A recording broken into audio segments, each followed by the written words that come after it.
With the release of Inside Out 2 this weekend, let's rank every single Pixar movie from the worst to the best. Let's get started. What's up, guys? My name's Brody, and this is my channel Despicable Buckaroo 78, where we talk about movies and talk about silly things. Sometimes I got a big video coming soon that's been working on for a couple months now. But anyway, yeah. As you may know, Inside Out 2 just came out this Friday, June 14th, as it is now. We're gonna talk about that movie and every single Pixar movie. We're gonna rank all 28 Pixar movies. So, let's get started. In number 28, I have Turning Red in the category that I put as cringe. This is probably gonna upset some people because I know there are a lot of people who do enjoy this movie, but I did not enjoy this movie. And I was kind of anticipating it. It looked a little bit cringe, which turns out it was completely cringe. But, I mean, it looked okay. So I got to watching it when it came out. And, oh, dear God. It was one of the most cringeworthy, hard to sit through movies I've ever seen. You know those low-budget monster movies? Like, I don't know how to explain. There's one called Conga TNT that I'm going to talk about eventually. There's Sharknado, stuff like that. Those are more easy to sit through than this. A lot of cringe moments between like the tween girls. It's just, I don't know. Didn't get invested in the story. The characters are low-key very annoying. A lot of this movie is just not funny. Tries to be funny, fails. The worst Pixar movie is Turning Red. And before we go straight to the comments, I don't know what to say here. I just really don't like it, and that's my opinion. It's just an opinion. Okay, so let's keep it civil. Okay, in 27th place is Lightyear. And this is not going to upset anyone, because everyone hates this movie. This movie is an abomination, especially when compared to its predecessors, or its somewhat predecessors, the Toy Story movies. I forgot to say, the last Turning Red felt a little bit like woke Disney. And this movie has some of that, but it doesn't bother me too much. But what does bother me is that they completely changed the Buzz Lightyear character. He was a silly guy before, now he's like a serious dude, and I don't like that. And the voice actor, Chris Evans, is fine, just kind of a generic pick, I guess. So the story is basically Interstellar. Not a big fan of Interstellar. It's pretty good, I guess, but this movie copies that and just does it worse. It copies the concept of the space travel through black holes cause time to pass, basically. So that's basically what it is. It sucks. The voice cast is fine, except for Taika Waititi. He always pisses me off. It's not his fault. He gets cast the same role, so he's just kind of typecast as the comic relief character if he's not directing. And then, of course, we have to talk about the infamous plot twist where Buzz is Zurg, but older. Shafrillis talked about this in his Pixar villains ranking and how it's, like, the worst villain. Okay, I don't want to talk about this anymore. It's a bad movie. Everyone knows it now. And I put it in the category of pure carbon monoxide in me lungs. Because that's what it feels like. Okay, so next, now breaking into a new category. Just fine, not very good. And in number 26, we have Pixar's Brave. Now, this movie is, as it says in the category, just fine. Not great. Did it deserve to win Best Animated Feature over the Lego Movie? No. That was a crazy pick. I don't know how that even happened. This movie's fine. The stuff about the mom and the daughter's relationship is okay. I like the scary bear. He's not a great villain, but he's just kind of cool to see on screen. I don't got much to say about this movie. Feels very generic. Also, that one scene where the little bears, they attack the lady and they fall right in her shirt. That part is just, You're telling me that on Best Animation? Okay, actually, I feel like the Academy must have been convinced by something. I'm just kidding. Okay, moving on. Number 25, we have Pixar's Elemental from just last year, actually. And to be quite honest, it is just fine. It's nothing special. It tries to do something new, which I guess is kind of cool. It tries to do a rom-com animated movie about elements, and it's okay. It has, of course, the metaphor for racism that like 3 or 4 Pixar movies have done by now. And it does it fine, I guess. It's not really a noticeable difference from any of the other ones. Chemistry between the characters are just fine. I've already talked about this movie in my 2023 ranking. Don't got much to say about it. It's an alright movie. Kind of made me laugh due to the, not the purposely funny moments, but like the moments that are kind of cringe. Just kind of makes me laugh. Me and my family are like giggling about it. I don't know. It's an alright movie. It's watchable. It's not a must-watch. Yeah, moving on. And number 24 is Pixar's The Good Dinosaur. This movie has been notoriously known as one of the worst Pixar movies. And I don't think it's one of the worst. I just think it's not good. It's fine. It's better than Lightyear, which is not saying much though. Some of the scenes kind of okay. They feel a little bit of emotion, like all the stuff about Arlo and his dad. But it isn't touched on much, which kind of brings it down. If their relationship and his character arc after his dad dies, if they kept playing the results of his dad dying mentally for him throughout the movie, it would have been more emotional when they had that flashback. But they didn't. It's kind of just shenanigans with a feral baby until the third act, where there's like the dumb villain, pterodactyl villain, I don't remember his name. It's an okay movie. I feel like it has a couple emotional moments when the dad dies, the end when he finally gets to put his paw on the thing. It's okay. Better than Elemental. And in 23rd place, we have a sequel to one of a very good Pixar film. And this one is much inferior. Incredibles 2. This movie was very hyped in 2018. I was there. I saw it like with a whole crowd of people in my local theater. It's like not a very big theater, but a lot of people came to see it.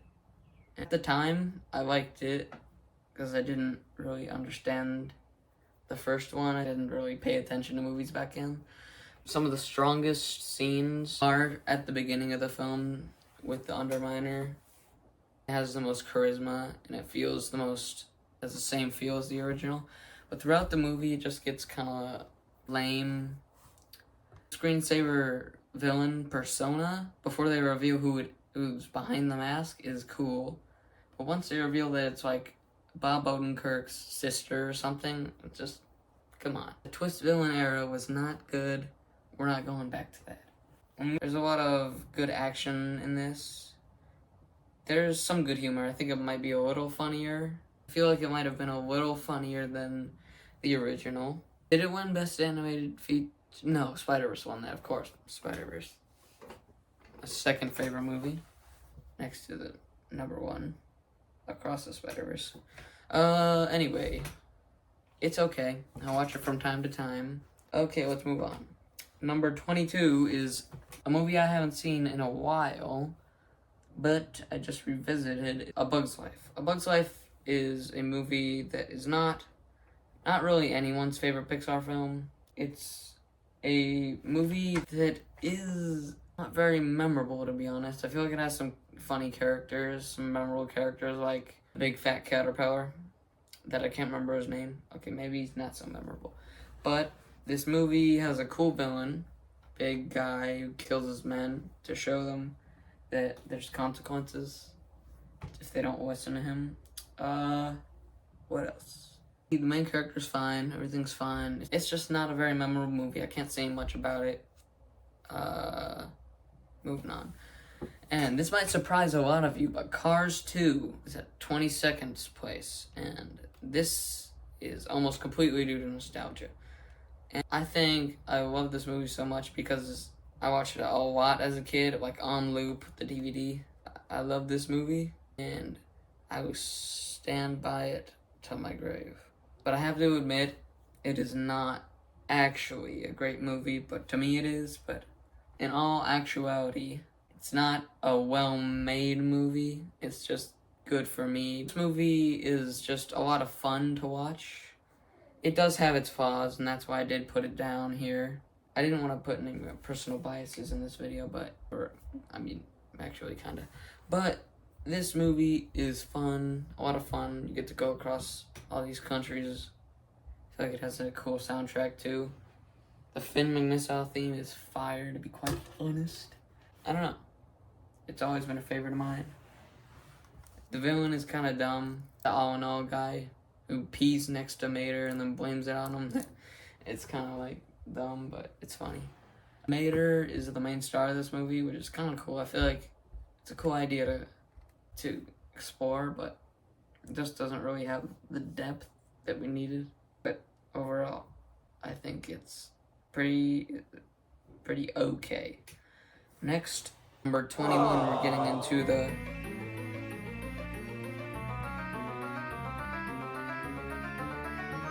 number 20. For number 21. Number 20, we're in a new category now. I named it pretty good, but a little bit flawed. And in number 20, we have Toy Story 4. Now, I saw this movie. It's alright. Oh, frick, I hope it's alright. It's alright. Toy Story 4. I saw this when it came out in 2019. I think I saw it twice, possibly. But, obviously, this is the worst Toy Story movie. Not to say it's a bad movie. I say this movie is good enough to not be in the just fine category. I feel like it has some of the heart and charisma of the first three, but I truly do not think it was necessary.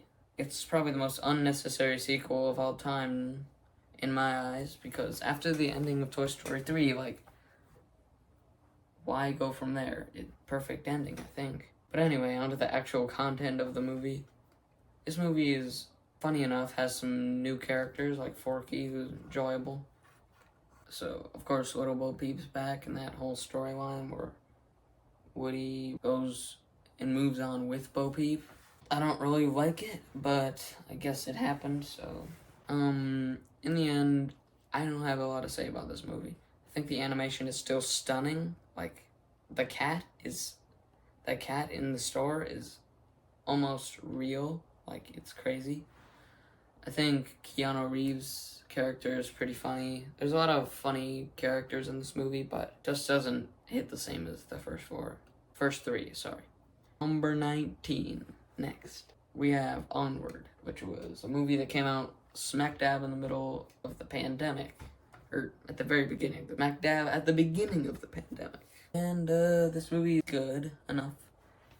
It tackles some serious topics like what happens after death and the consequences of regret and just your choices. It tackles this with Barley, the brother, who didn't get to say goodbye to his dad because he was just too afraid, and he regretted it for the rest of his life. It's a great brotherly love story, and it also tackles grief pretty well and regret. And it's a surprisingly deep movie for the content, for what's in it. There's a lot of shenanigans in this movie too. I feel like there's some funny parts. The world building is pretty cool. There's a lot of cool landscapes throughout this movie. And the ending is very heartwarming, to say the least. Barley finally being able to say bye to his dad, and Tom Holland's elf character giving up his chance to meet his dad for the first time, for letting his brother say bye to his dad for the last time, which was a heartwarming ending. That's why I think it's an okay movie. Moving on. Number 18. Oh, brother, 18 is Finding Dory. And I did see this in theaters a long while ago, almost a decade now, which is crazy. This movie is good.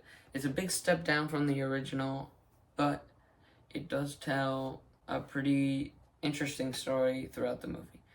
It doesn't have the same charm that the original did, and I don't have a lot to say about this movie. It has some new characters that are interesting, like Hank, the octopus, and we get to learn about her, Dory's past. which is actually kind of interesting, which makes this sequel have a purpose, unlike Toy Story 4.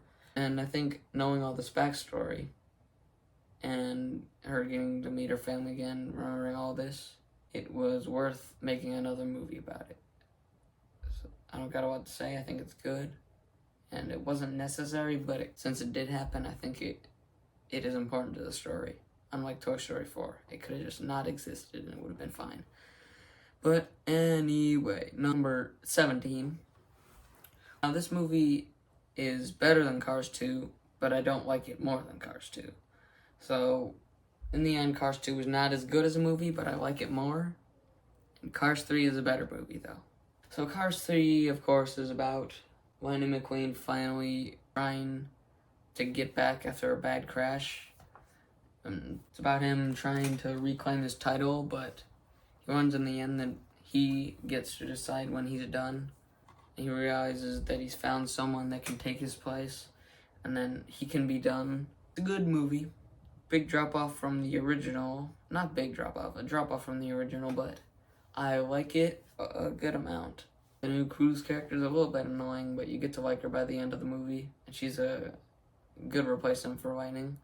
And this movie is actually kind of funny. I think it might be a little funnier than the original, if not on par. But it's a funny movie, it's enjoyable. It has its flaws, it has some scenes, and pacing is a little slow at times and then fast at others, like inconsistent pacing. Moving on, number 16 is Monsters University, which is a good follow-up to the original. Of course, it's not as good as the original, but I think that it's much overhated, and it's actually good. I like it. So, of course, it's about how Mike and Sully actually met and their lives in college. This movie has some emotional weight, and like in the end, when Mike finds out that Sully tampered with the system, and then he goes to the real world, and I feel like the stakes in this movie are very high by the end, and I will really like that about it. And Mike learning to prove himself, so people don't look down on him, and so they can realize that he's special for once. I feel like that adds a lot of emotional weight to his character when you go back and watch the original. I feel like this movie is good, and it wasn't necessary, but it very much worked, and worked into the storyline very well. Anyway, good movie, moving on. Number...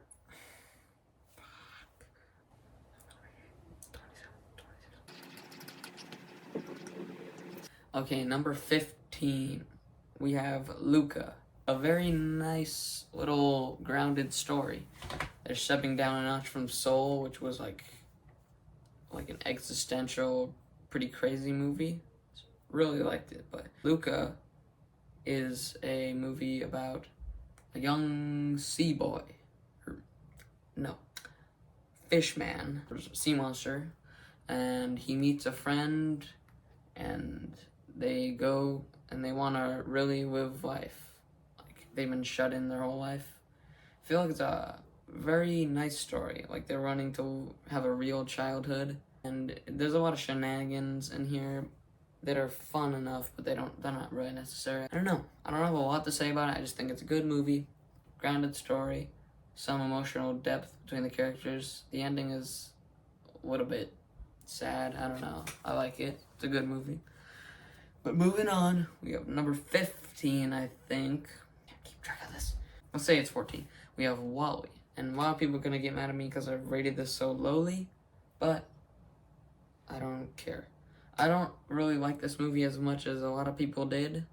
I think it's okay, but the villain really is a kind of a letdown for me. Not very memorable. And I feel like the first 30 minutes of this movie are very strong when they're just on Earth, meeting Eve. Just the whole exploration of this planet, this world building is fantastic. But once we get on the ship, it becomes a lot less charming. There's a lot of human, fat humans doing silly stuff. Then there are robot jail. I don't remember a lot of it. Just I feel like any of the scenes on Earth or when Wally gets stuck in the garbage chamber, they're very memorable. But this movie is good. I just don't remember much of it, and I don't really love the middle parts. So in the end, it's good, but not nearly as good as some people say it to be, for me at least. Okay, so number 13, we have Up. You're gonna get me even more mad about me for this one. This is still in the pretty good but flawed category. Up is a movie that in the first 10 minutes has a lot of emotion. It is. And the score by Michael Giacchino is fantastic throughout the movie, actually.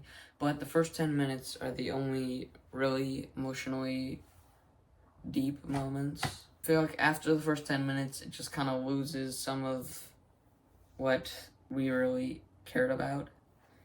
And I do appreciate what they did with Carl, him learning to finally be able to love someone as Bug, or is that his name? The kid as his new adopted son. I feel like it's kind of heartwarming the journey he goes on to realize that his life can be a lot better if he just wants to take people in again, even though he might lose them. It's worth it in the end. But it could have been like a 20-minute short, I think. We didn't need a lot of it. Like anything with the villain, didn't need it. It's good enough. I like it, but it just wasn't completely necessary throughout the runtime. It's not a consistently great movie, but it's a good movie. Okay, a lot of people are gonna get mad at me for that one. For this one, I don't know. It just came out, so I don't really know what the general consensus for this movie is yet, but in 11th place, we have Inside Out 2, which I just saw yesterday. It's pretty fresh in my mind. And I liked it a good bit. A big drop down from the original. I feel like that it's missing a lot of the charm of the original. So the original, of course, they just moved to a new town, and Riley's beginning to not be able to feel anything anymore. And they have to fix that. It's a good movie. I really like the original. This movie they added new emotions, and it's about puberty, basically. So it's about Riley's going to a hockey camp, and new emotions are here. And they take over Riley's mind and send off the old emotion. This movie has an interesting plot that does keep you hooked, but sometimes it can feel a little bit shallow compared to the first movie. The stakes are not nearly as high, and the characters are not really themselves. Like Fear, I know they recast him, why did they do that? That is one of my big problems with this movie. Like, Bill Hader was the perfect for Fear, and I'm pretty sure they replaced him with Tony Hale, which is okay. I like Tony Hale, like in Arrested Development. He sounds like Buster in this. This movie is good. Is it necessary? No, it wasn't necessary. But I feel like it was a nice add-on. This movie could have another sequel, and I would watch it. And it would work, I think, if they did it right again. The way I think that the Inside Out could have, as many sequels as Toy Story is gonna have, is because people grow and change. And so as Riley grows up, the emotions can grow up too, and just keep changing. But this movie, I haven't really talked about this movie. I've just been talking about what I think about the first plot about the hockey team and with her friend. Isn't really compelling. It's okay. And this movie might be a little bit funnier than the original. There's not a lot to say about it. It's good. Now we're getting into the next category with number 10 in the amazing but not top 5 category. We have, I'm sorry, this is number 11. Last one.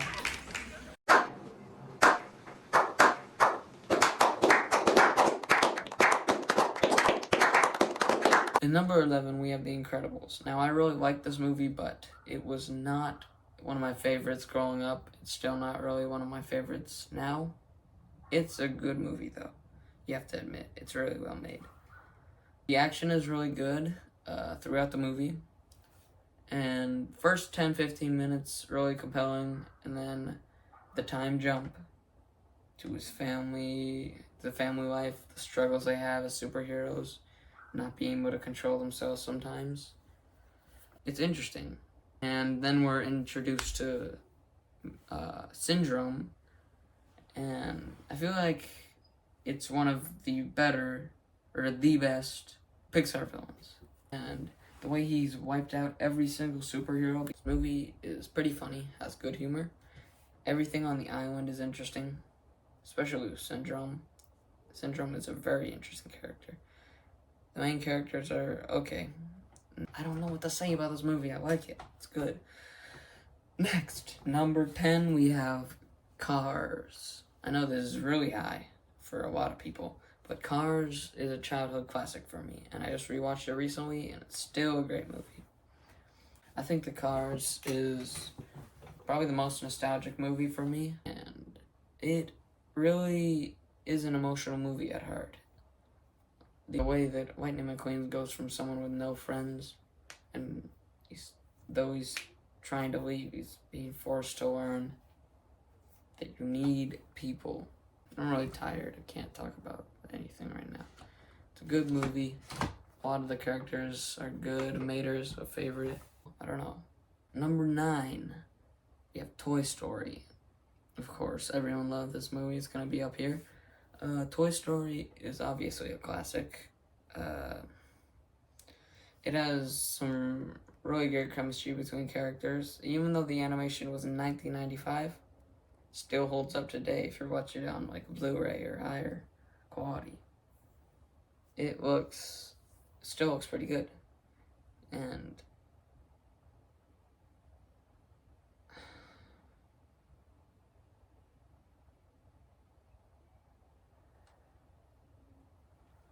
I don't got much to say. It's already been talked about. It's a movie that is just widely known as an amazing movie. Oh, God. Voice performances from Tim Allen, Tom Hanks are great. The chemistry between those characters and their growing friendship is pretty cool. It's probably one of the funniest Pixar movies. It is a very funny movie. I got much to say.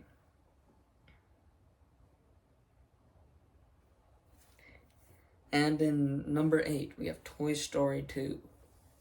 And I think it's a little better than the original. Let me explain why. I think it's better because the stakes are higher, and it's possibly a little funnier. The opening with the Buzz Lightyear game is like a really cool opening, I think. I think it's a really good choice. The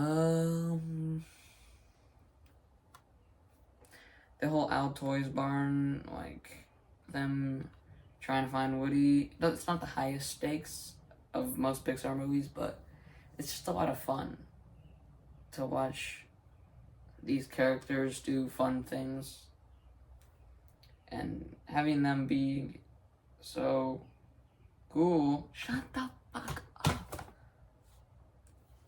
I don't know. I got much to say. It's a good movie.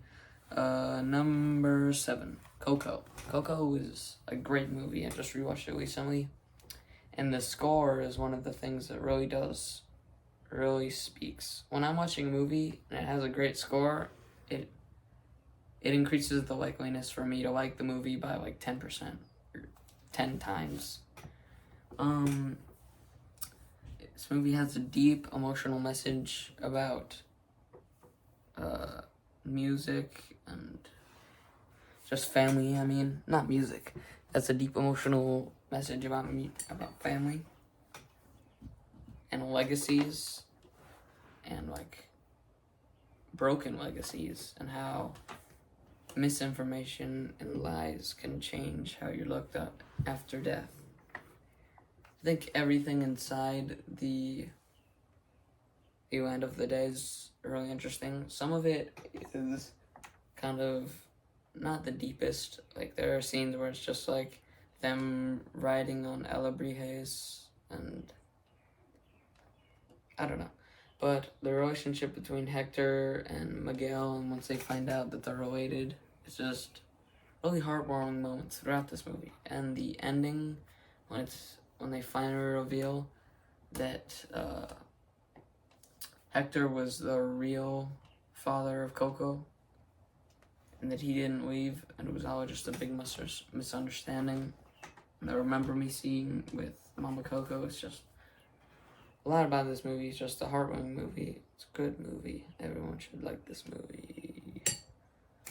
Number 6, we have Soul. And this is, I don't know what the general consensus on this movie is, but I think it's a really good movie. Mostly because the score is fantastic. And it won Best Score of 2020. Not much competition because it was 2020, but still. I have this on I have a favorite scores playlist on Spotify. This is Epiphany is one of my favorite scores of all time. It's in this movie. And let's talk about the actual movie, not just the score.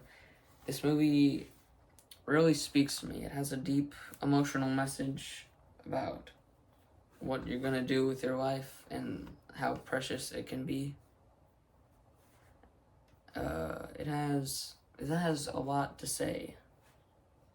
This movie has just a lot of creativity to it, like how it looks at life as you start as a soul, you leave as a soul, like, and you find what you're gonna be before. Just a very creative movie, I think. And it speaks to me, especially with the score. It's a lot of emotional moments that are completely boosted by the piano score, but just love this movie, and I can't really explain why.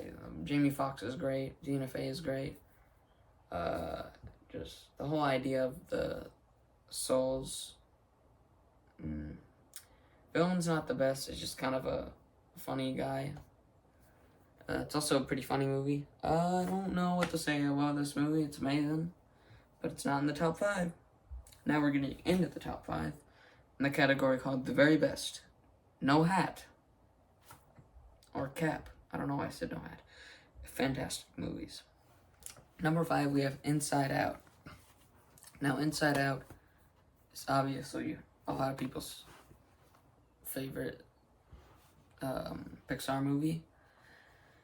And, yeah, it's a really good movie, and it somehow finds a way to simplify the complicatedness of a human brain and emotions, and characterizes them in a way that makes sense.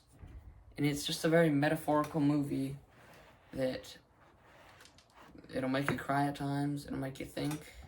It's just a deep movie at heart. Yeah. Voice casting is perfect for Bill Hader. Like, the entire main cast is, like, almost perfectly casted. Like, there's a lot of people from The Office and Parks and Rec, which is weird, but I think it works. Yeah. The humor in this movie is really good. I think it's very funny. Bing Bong's death is very sad. There's a lot of important messages in this movie about it's okay to be sad, and sometimes being sad will help. Yes. Love this movie. But now we gotta get on number 4, Monsters, Inc. This has always been a favorite of mine. Probably the funniest Pixar movie. It also carries a lot of weight when, like, what happens when you figure out that what you've been doing forever has been wrong. When you finally get to see what really happens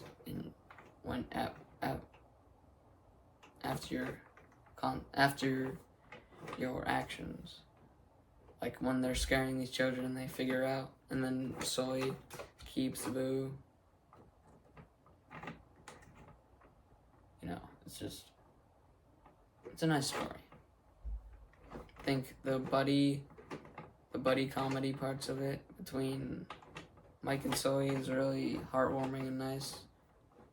I think their relationship is just, they have a lot of good chemistry.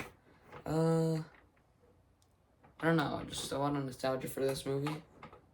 Animation still holds up. I like it a lot. Okay, now moving on. Number 3. Now let's talk. Number 3.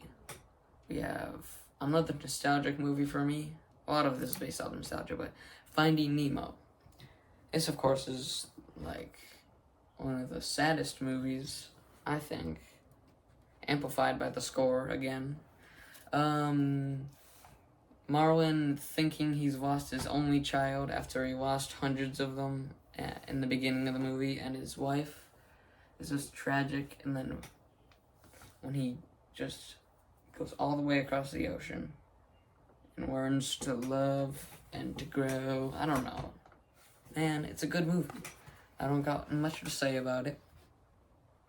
Animation holds up. The underwater scenes, it's all underwater, but it's a visually great movie for 2003. And even now, I wouldn't say it looks bad. All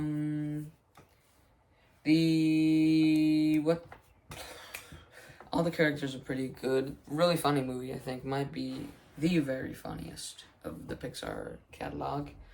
Ellen DeGeneres' Dory is funny.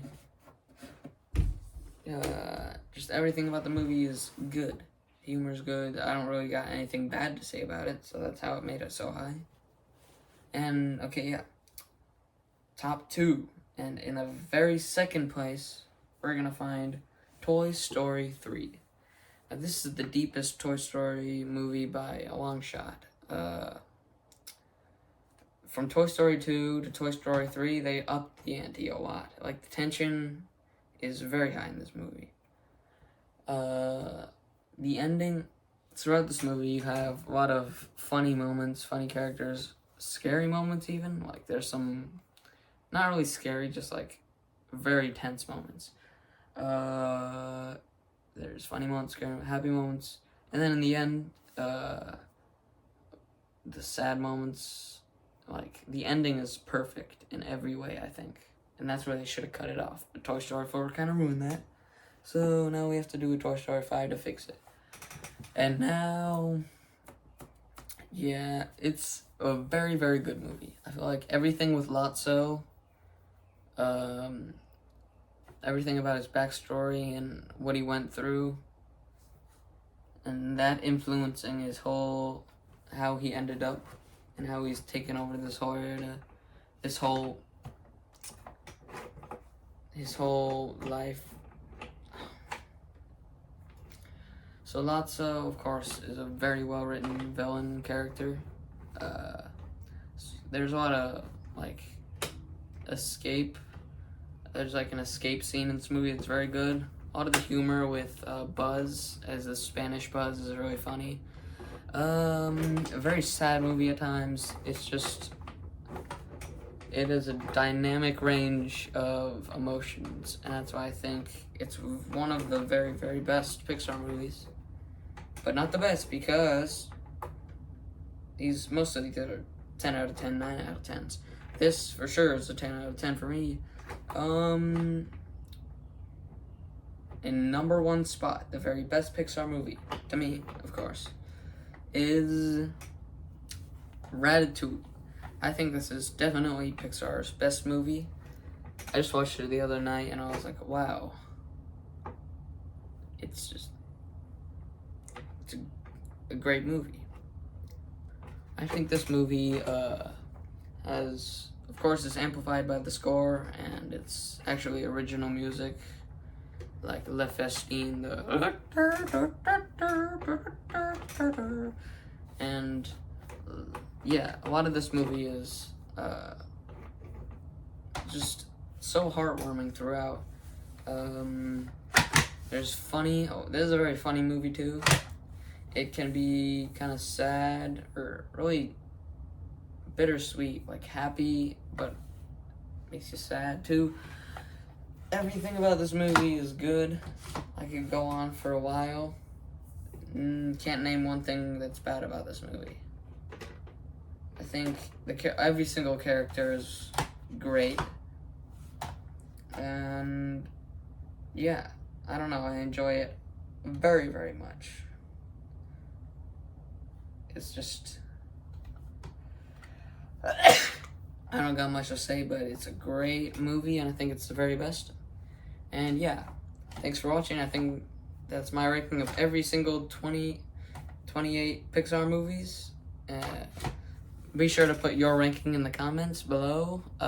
Thanks for watching. See ya, buccos. Oh, shit. There you go. One eye open when I'm sleeping. One eye. What the dog doing? Beep boop boop bop boop boop. What?